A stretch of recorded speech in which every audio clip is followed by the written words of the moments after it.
भारत में नए कृषि कानूनों को लेकर सरकार और किसान संगठनों में जारी गतिरोध के बीच अमेरिका में विस्कॉन्सिन स्टेट असेंबली के स्पीकर ने नए कृषि कानून को लेकर जारी किसान के आंदोलन का समर्थन करते हुए भारत सरकार से अपने फैसले पर पुनः विचार करने और प्रभावित किसानों की बात सुनने की अपील की है। स्पीकर ऑविस जे वॉस ने अमेरिका में भारत के राजदूत तरनजीत सिंह संधू को एक पत्र लिखकर किसानों के प्रति अपना समर्थन व्यक्त किया है। उन्होंने ऐसा ही एक पत्र भारत में अमेरिकी राजदूत केन जस्टर को भी लिखा है। उन्होंने 4 जनवरी को लिखे पत्र में कहा है कि विस्कॉन्सिन और भारत में एक सामान्यता बड़ी कृषि अर्थव्यवस्था है। हमारे राज्य के किसानों का हमारी अर्थव्यवस्था में बड़ा योगदान है। यह मेरे लिए बहुत बड़ी बात होगी कि हम उनकी राय जाने बिना उन्हें प्रभावित करने वाले कानून बनाए या उनके शांतिपूर्ण इकट्ठे होने के अधिकार के इस्तेमाल में अड़चन डालें।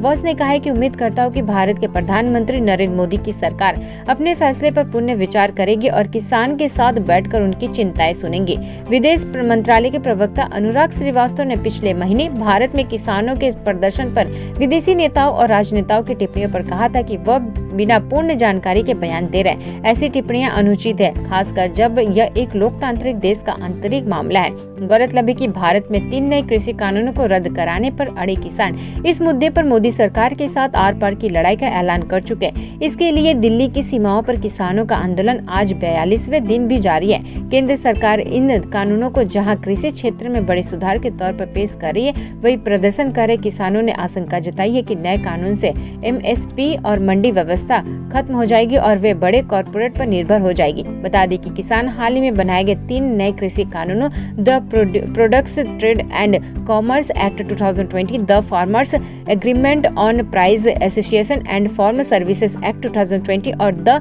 एसेंशियल कमोडिटीज एक्ट 2020 का विरोध कर रहे हैं।